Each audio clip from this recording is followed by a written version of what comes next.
Welcome back, everyone. Even amid the COVID-19 pandemic, our KRQE Cares Shoes for Kids program is still working to make sure that every kid has a new pair of shoes for when they end up going back to school. However, due to the current health crisis, things are going to work just a little different than what we're used to seeing. Don't worry, though, there's still ways that you can help out. I spoke with Carolyn, the KRQE Community Relations Director, to find out more details. Joining us this morning, we have Carolyn. She's the KRQE Community Relations Director for KRQE Cares. Good morning. Good morning. Thank you so much for joining us. We're talking about KRQE Cares once again, Shoes for Kids campaign. I know under COVID-19 a lot of things have changed. So before we get into the changes that you guys are undergoing, let's talk about what KRQE Cares Shoes for Kids is. Absolutely. We joined efforts with some partners, Assistance League of Albuquerque, which is the nonprofit that we run all of the funding through. Kirtland Federal Credit Union is a corporate sponsor. The shoe department is the company that we work with as far as our shoes goes. Basically we go into Title I schools and we put brand new shoes on kids in that school. And we don't just grab a few of the kids, but we put shoes on every kid in the school. So if they have 400 kids in that school, then we go in and we put 400 pairs of shoes on the kids. And we're at about 18,000 pairs of shoes in the past 5 years that we've been doing this program. Now, Carolyn, I know that this whole program is very hands-on, but now under COVID-19, we're having to change a lot of things. So tell me, what changes KRQE Cares Shoes for Kids is undergoing?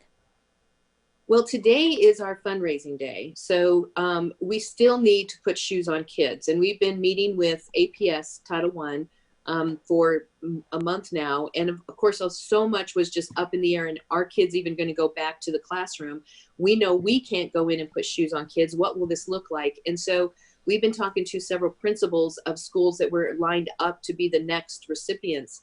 And they've said, our teachers will size the kids for you. They'll fill out the form that you send us, and then you guys can package up those shoes, pull them off the shelf, send them back to us, and we'll put the shoes on the kids because kids desperately still need shoes. And so we'll still adopt a school, and every single classroom, as they come up to eventually get into the classroom, will be sized and then sent a pair of shoes so that they have a pair of shoes. But we have to do fundraising to do that. And so that's what today is. Today is our fundraising day.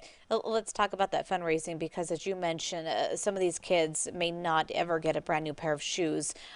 So how crucial is this for us to be able to gather the donations from our really generous community that we have?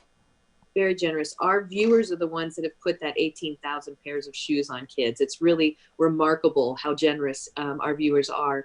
And since we can't hold an actual phone bank like we usually do in August, we'll usually hold 3 phone banks in the newsroom between 4 and 7. We can't do that because of the social distancing. So we're going to have to do online donations. And so we're asking our viewers to go online to krqe.com/cares. You'll see a big red button. It will take you to the Assistance League of Albuquerque's website, since they're our nonprofit, and there is a place that says Shoes for Kids, and you click on that, and that's where you can donate.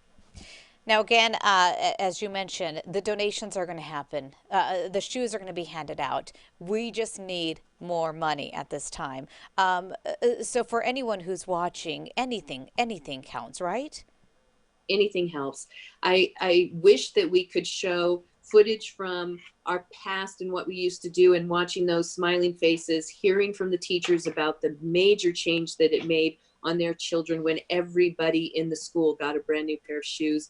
Their attendance changed, everything changed. Now we're going to see a different outcome, but we've also heard from principals and administrators that this is probably the biggest needing time right now for shoes, because families have had to put monies elsewhere because of layoffs and things like that. So we really need to be able to provide kids these shoes. Okay, Carolyn, before I let you go, tell me once more, how can our viewers help out? krqe.com/cares, and big red donate button. Making it super easy. Carolyn, I want to thank you so much for joining us this morning. Thank you. Again, we need your help this morning. If you would like to donate, it is simple. Head to our website, krqe.com/cares. You'll find all that information there.